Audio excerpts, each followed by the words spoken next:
Na nossa última aula, eu falei para vocês basicamente sobre as bactérias, que são organismos procariotos, ou seja, é um organismo que não tem organização em núcleo e, consequentemente, o material genético está disperso lá no citoplasma, tem menos organelas. A única organela que ela vai ter é justamente os ribossomos, que é uma organela que faz o quê?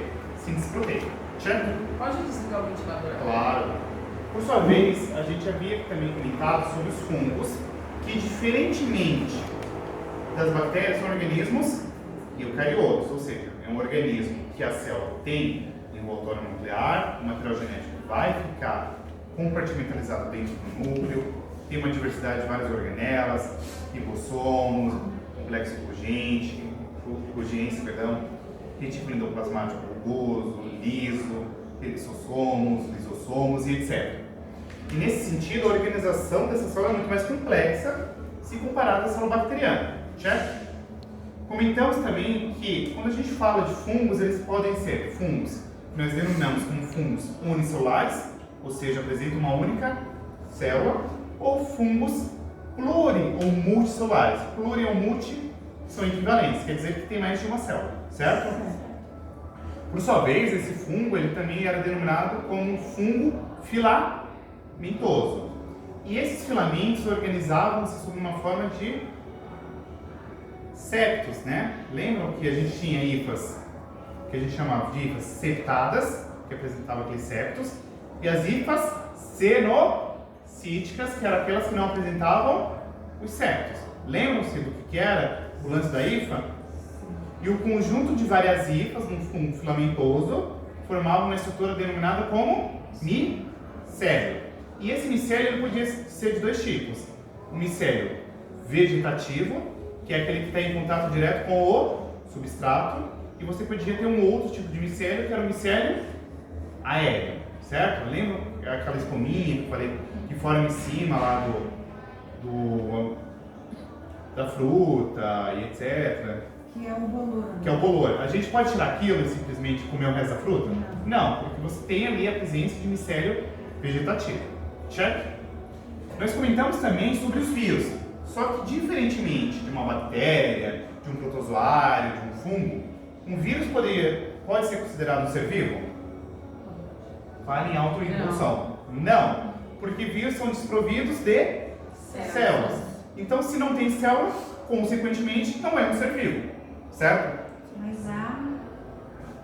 Só que, em decorrência do vírus não ter célula, ele obrigatoriamente precisa parasitar uma célula. Ou seja, ele precisa ser um parasita intracelular obrigatório. Certo? Não menos importante, o vírus, embora não seja composto por células, ele apresenta um arcabouço estrutural formado por duas coisas principais. Lembram-se quais eram as duas coisas principais? Núcleo? Não. A gente está falando de uma célula? Não. Então não tem núcleo. Ele vai ter o ácido nucleico, que é DNA ou RNA.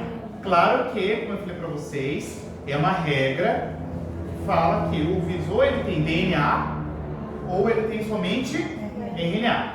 Mas isso é uma verdade absoluta? Não, às vezes não. tem dois. Existem alguns vírus que apresentam simultaneamente tanto DNA quanto RNA. É o caso do citomegalovírus e o do vírus da herpes do tipo 8. Tá? São vírus que fogem essa regra. Beleza? Por sua vez, eu havia comentado que dentro, aonde que esse material genético vai ficar encapsulado, guardado? Dentro de uma estrutura chamada de capsídeo. O capsídeo é uma carapaça proteica que internaliza esse material genético do vírus. Eventualmente, existem alguns vírus que eles podem ter uma outra estrutura que é acessória, é facultativa, que nós denominamos como envelope viral. O envelope viral ele é de origem lipídica, tá? Geralmente, vírus que infectam células humanas, células animais, por exemplo, os vírus de RNA, geralmente eles são vírus envelopados, porque eles têm essa estrutura de envelope lipídico, certo? E nesse envelope lipídico, você pode ter coisas que a gente chama de espículas, que são proteínas que são úteis para que o vírus consiga se ligar na célula que ele vai parasitar, beleza? Em posse desses conhecimentos, a gente vai discutir agora, em especial, as vacinas. A gente sabe que as vacinas são um tema agora que estão em evidência em decorrência do quê? Do coronavírus, né? Lembram-se que eu falei que o nome do coronavírus é SARS-CoV-2 e o nome da infecção é Covid-19, ou seja, é o vírus da Covid-19? Não. O nome da infecção é Covid-19. O nome da doença é Covid-19, mas o nome do vírus é SARS-CoV-2.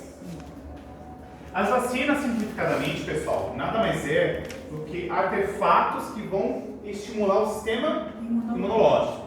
O sistema imunológico nada mais é, pessoal, do que um conjunto de várias células, moléculas, tecidos que se organizam para fazer o quê? A defesa do organismo contra estruturas que a gente chama de antígenos. Pronto. O que é um antígeno?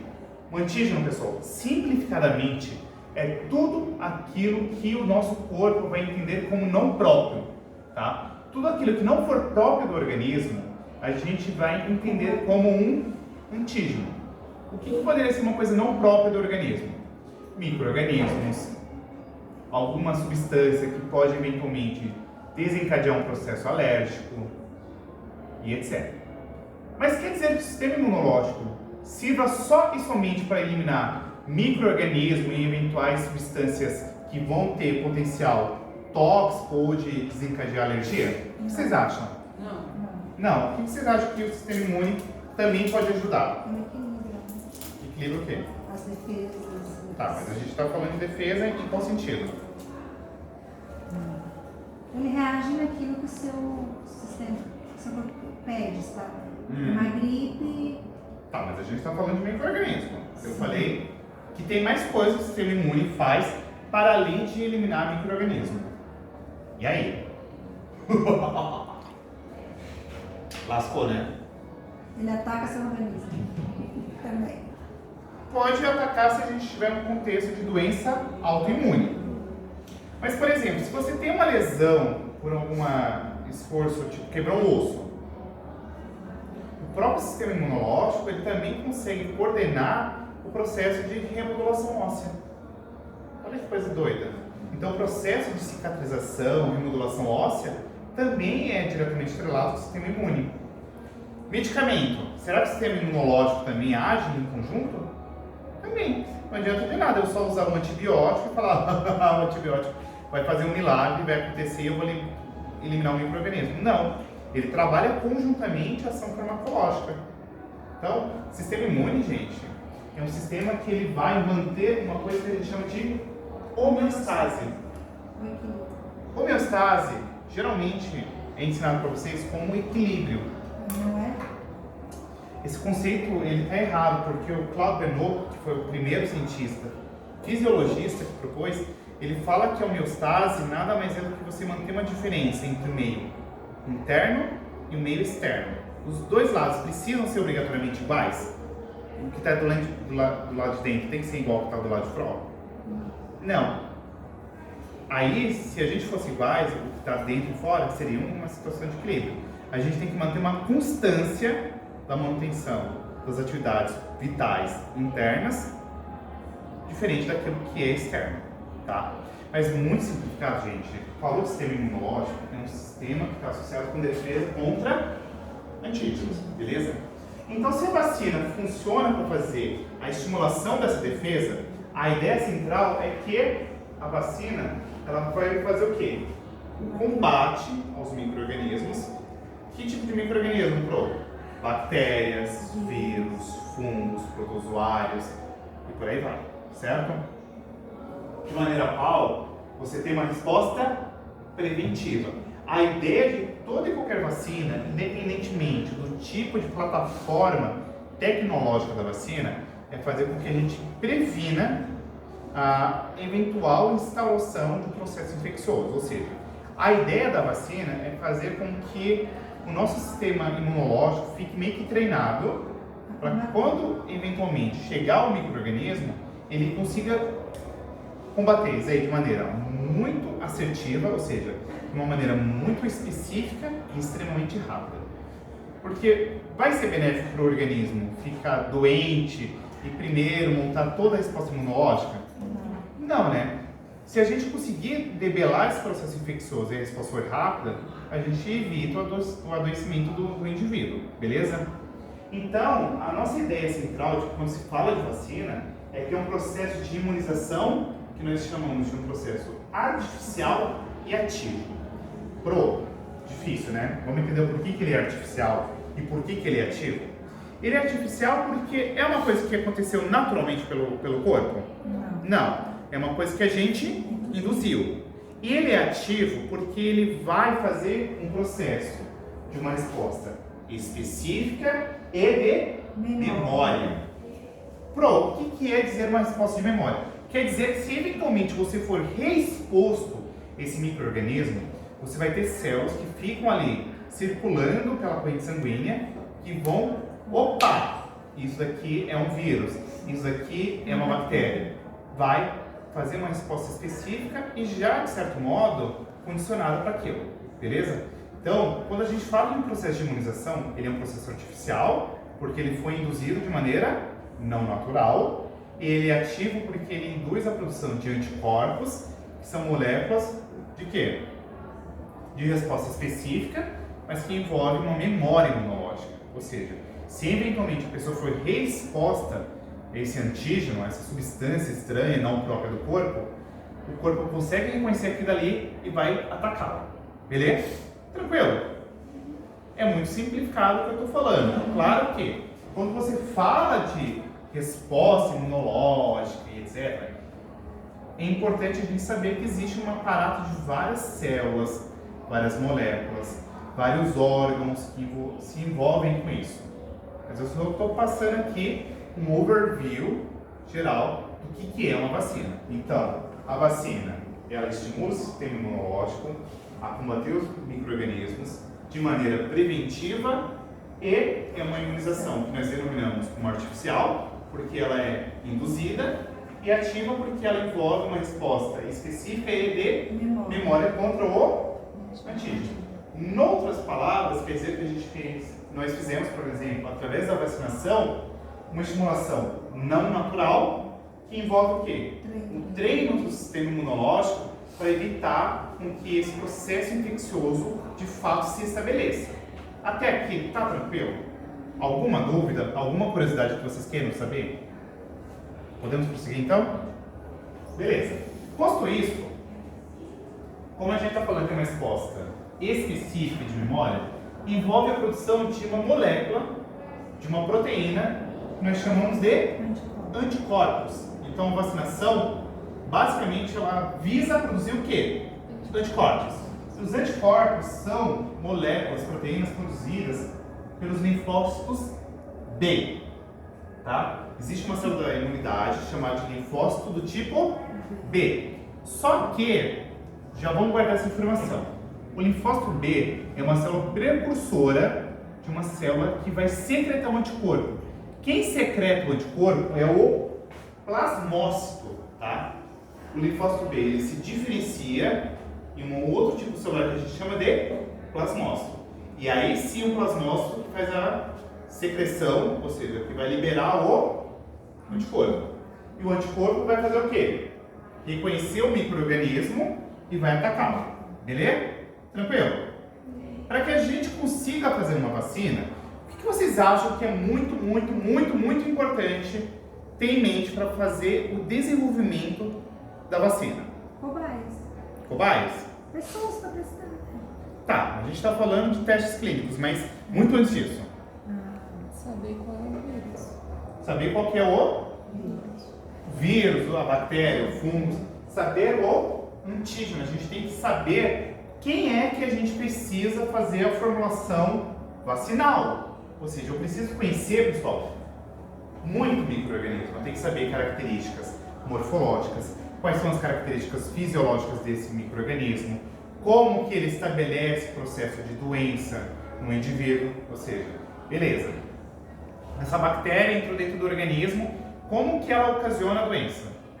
Isso é extremamente importante de destrinchado para que a gente consiga combater de maneira muito assertiva. Então, é necessário esse conhecimento dessa área do capiroto chamado de microbiologia. Vocês têm que saber como que o micro-organismo é, para que, consequentemente, você consiga fazer a primeira etapa, que é obter esse antígeno, tá? Esse micro-organismo. Consegui ele, o que eu vou fazer depois? Eu isolo esse micro-organismo e eu faço um processo que eu chamo de purificação. Em outras palavras, a ideia central é você pegar o que causa, por exemplo, uma doença e fazer com que você estimule esse negócio a produzir o quê? Anticorpos.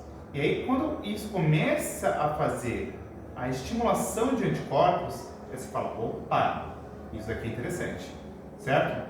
E aí você consegue fazer o quê? Um processo que a gente chama de purificação, que é você separar só aquilo que vai estimular o sistema imunológico.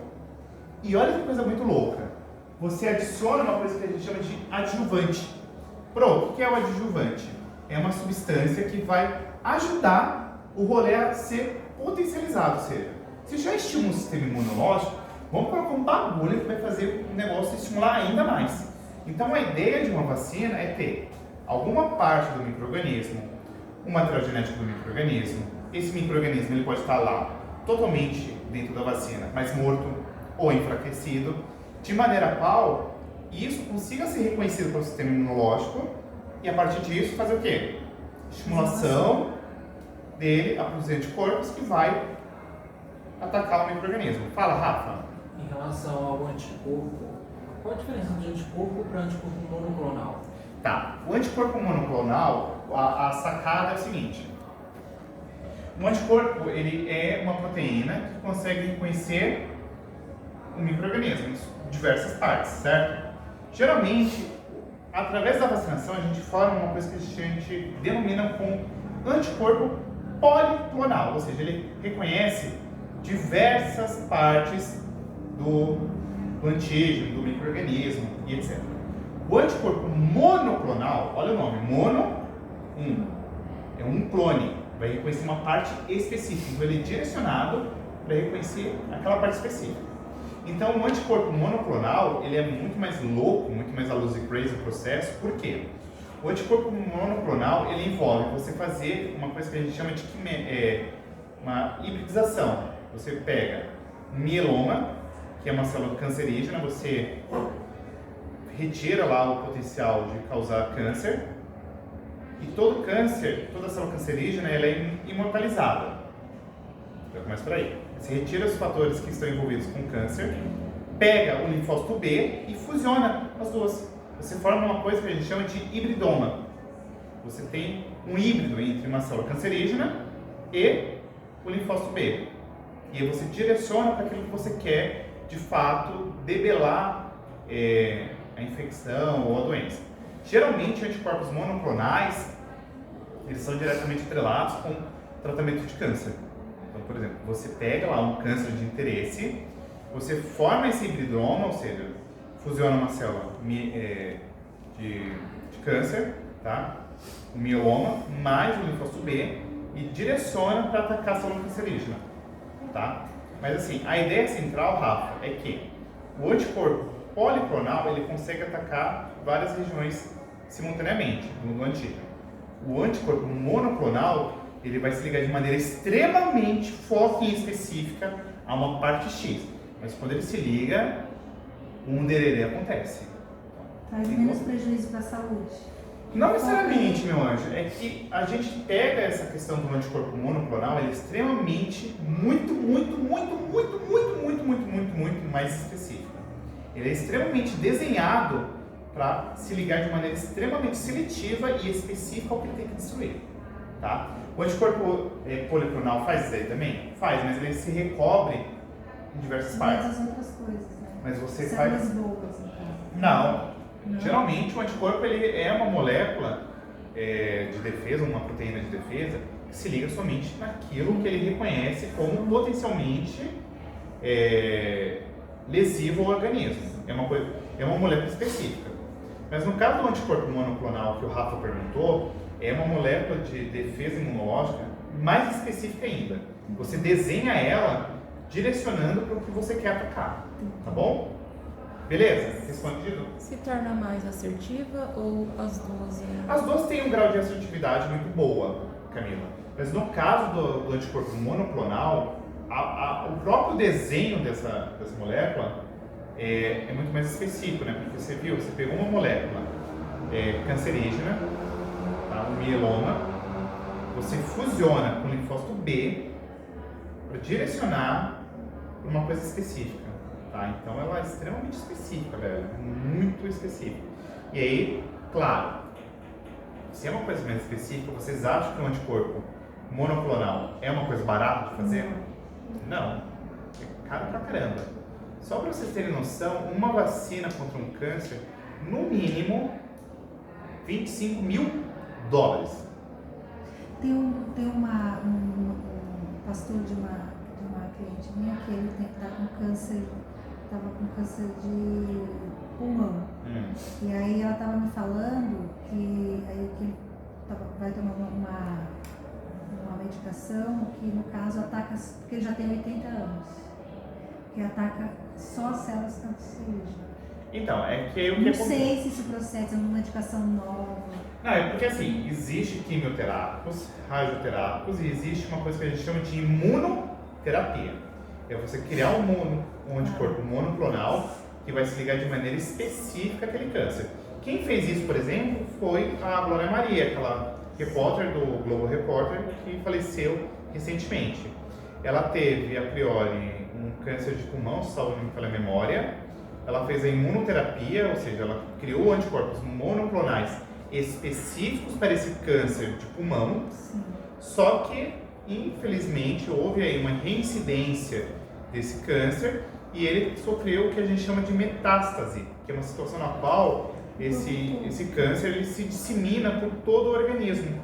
E aí, nesse caso, esse câncer que a Glória Maria tinha se disseminou para o sistema nervoso central, uma região específica lá do cérebro dela, que não dava, infelizmente, para fazer nenhuma operação, porque era uma região extremamente crucial, não tinha como você fazer nenhum procedimento cirúrgico. Mas o grande lance da imunoterapia é o seguinte, pessoal: utiliza-se desses anticorpos monoclonais e os efeitos no organismo são menos danosos, menos agressivos do que uma quimioterapia ou uma radioterapia, tá? Que seria, no caso, aquela medicação que destrói os bons e os ruins. Sim, assim, o quimioterápico ou radioterápico vai matar tanto o que está zoado quanto aquilo que está bom. Por isso que as pessoas que fazem quimioterapia têm tantos efeitos adversos à terapia medicamentosa. O que a pessoa em quimioterapia acontece? Tem perda de cabelo, enfraquecimento de cartilagens, de unhas. Né? Fica fraco. O próprio sistema imune fica fraco porque o quê? O quimioterápico vai se ligar a tudo e vai matar ali. Ele não faz uma discriminação daquilo que é realmente bom ou ruim. Ele só está lá matando, tá? Claro que existem quimioterápicos que são mais direcionados, tá? Mas a ideia que eu quero trazer para vocês é que o anticorpo monoclonal, ele é a bola do momento e eu super recomendo que vocês tentem saber como que é a tecnologia, porque, mano, dá pra ganhar dinheiro. Dá pra ganhar dinheiro porque é difícil de fazer. Assim, é difícil de fazer porque, vamos supor, você tem 3 tipos de câncer. Eu posso fazer um anticorpo monoclonal que vai combater os 3? Não. Você vai ter que fazer um anticorpo monoclonal para cada tipo de câncer, porque é uma coisa extremamente específica e direcionada. Beleza? Mas assim, uma pessoa pode ter vários tipos? Sim, a pessoa pode ter uma situação de metástase, na situação na qual o câncer ele se disseminou pelo organismo, e você pode ter simultaneamente vários cânceres. E aí você tem que fazer... Não, mas é assim, o que eu tinha... É o mesmo tipo, aqueles vários. Não quer dizer... Não, porque o que acontece? O câncer ele vai encontrar um ambiente químico diferente em cada localidade do organismo. E, consequentemente, as necessidades de adaptação a esses meios são diferentes. Então, tem que se mudar. Muda totalmente as características de cada câncer. Então, um câncer de fígado é diferente de um câncer de pâncreas, ou um câncer de pulmão, ou um câncer de coração, ou de peritônio. Tem câncer no coração também? Tem tudo. Tá? Beleza? Posto isso, a gente tem uma diversidade de vários tipos de vacinas. Vacinas com micro-organismos mortos, ou seja, você deixa todo o micro-organismo ali na formulação vacinal, mas ele vai estar morto. Por quê? O organismo vai reconhecer toda a estrutura viral, ou toda a estrutura bacteriana, ou toda a estrutura fúngica. Vai falar, ó, reconhece tudo, beleza? Você pode ter um micro-organismo atenuado. O que é um micro-organismo atenuado? Você consegue utilizar algum composto químico ou algum composto, alguma ação física que enfraqueça o micro-organismo. Então ele vai entrar dentro do nosso corpo, ele está vivo ainda, só que ele está extremamente enfraquecido. De maneira qual você não consegue, numa situação na qual você utiliza uma vacina com micro-organismo atenuado, ter o processo infeccioso, porque ele não tem força suficiente, para debelar esse processo infeccioso. Ele está lá, está vivo, mas está capengando. Então, Quase morto. Está quase morto, beleza? Nós temos vacinas com vetores virais. Por exemplo, alguém tomou a AstraZeneca aqui? Eu. A vacina lá da Fiocruz? Ela basicamente pegava o quê? Pegava uma estrutura viral, o adenovírus, e pegava uma parte da proteína spike e colocava dentro dela. Então ela meio que era um transporte para fazer com que a proteína spike entrasse dentro do organismo e fosse reconhecida e estimulasse o quê? O sistema imune a produzir anticorpos. Mas os efeitos foi bem punk. É porque acontece. Pense o seguinte, é uma bombinha, é uma bomba, uma coisa dentro, vai explodir. Então, as vacinas de vetores virais, elas dão esses efeitos loucos mesmo, tá? Tem vacinas de DNA, tá? E tem as vacinas de RNA mensageiro. Vocês sabem o que é o RNA mensageiro? Isso é importante a gente discutir agora. O RNA mensageiro é o seguinte, ó. Vou apagar aqui, tá? Ó. E assim, pelo amor de Deus, se vocês fizerem essa burrada de falar que vacina de RNA mensageiro é ruim, eu dou na cara de vocês. Falo mesmo. Porque a gente reclama muito dos efeitos colaterais. Vamos lá. E aí vocês acham que é ruim. Qual que é a molécula responsável por todas as nossas informações genéticas? Célula. Não, qual a molécula? A molécula de DNA. O DNA ele armazena toda a nossa informação genética, certo? O DNA ele consegue fazer um processo no qual ele se autoduplica, que a gente chama de replicação ou duplicação. Beleza? O DNA é uma molécula dupla fita, bororó, tá? Só que o DNA ele consegue se transformar em uma outra molécula que a gente chama de RNA, tá? O RNA é uma molécula, é um ácido nucleico também, só que só tem uma única fita. E olha que coisa, toda a informação genética está onde? No DNA. Eu formei uma outra molécula de ácido nucleico chamada de RNA.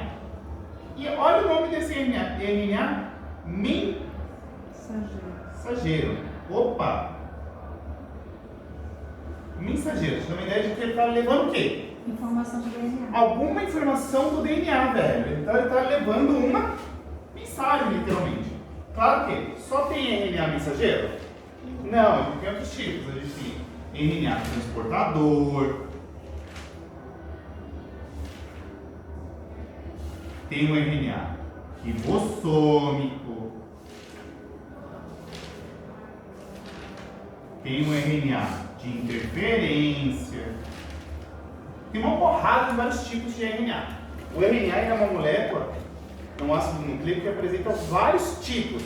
Mas os mais principais para vocês são quem? O RNA mensageiro, porque ele leva uma informação. O RNA transportador, porque ele vai carregar aminoácidos. E o RNA ribossômico, porque ele vai formar os ribossomos. Beleza? Esse RNA mensageiro, que está levando uma informação lá do DNA para produzir alguma coisa, posteriormente vai dar origem ao que a gente chama de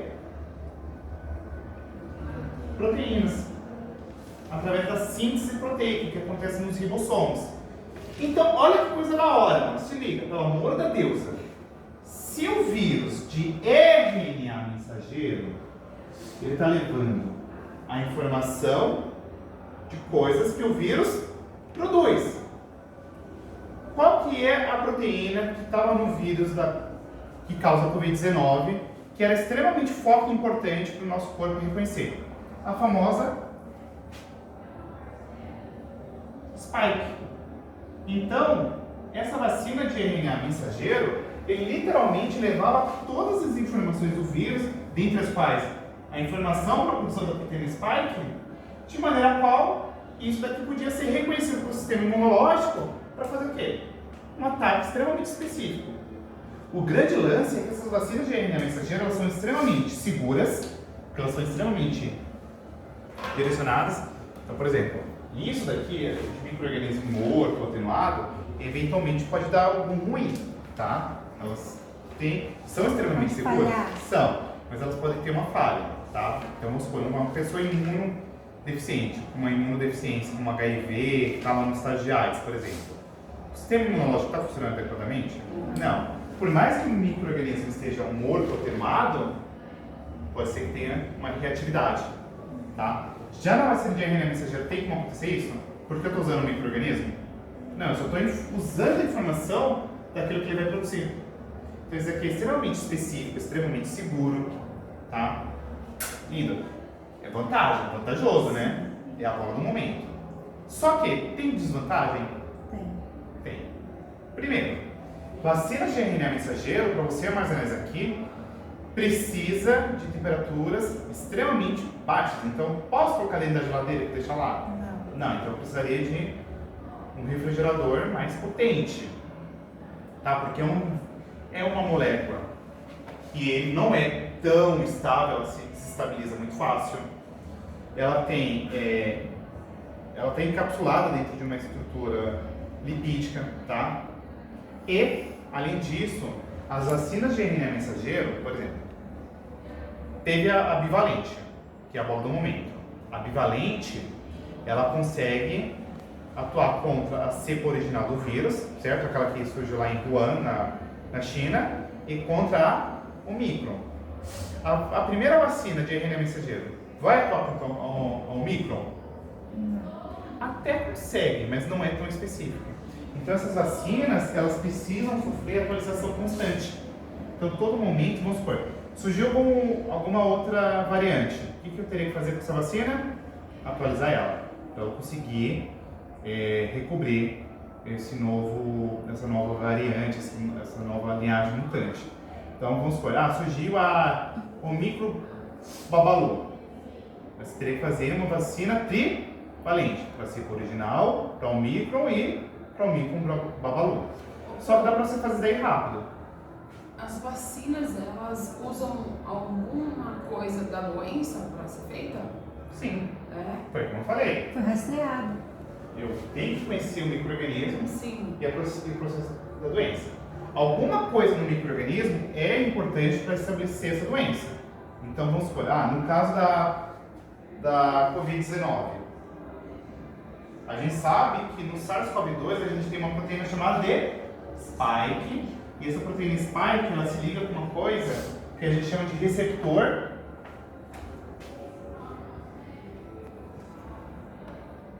ACE2, que é a enzima conversora da angiotensina, tá? A spike consegue se ligar a isso. Opa! Então se a spike se liga, qual que seria a nossa ideia? Reconhecer a spike e fazer o quê? Produzir um anticorpo e eventualmente evitar que esse processo acontecesse. Beleza? Então, alguma coisa da estrutura do micro-organismo, não necessariamente só vírus, tá, gente? Vocês têm uma tara por vírus, mas tem várias vacinas aí para outras coisas, tá? Por exemplo, já ouviram falar dessa vacina aqui? Sim. É a primeira foco em vacina que a gente toma, né? Sim. É aquela que deixa até uma marquinha no braço. Ô, Pro, eu atendi uma cliente essa semana que ela falou que passou na TV que a Anvisa tirou umas vacinas do mercado. Por Não. conta que tava dando. É fake news. É.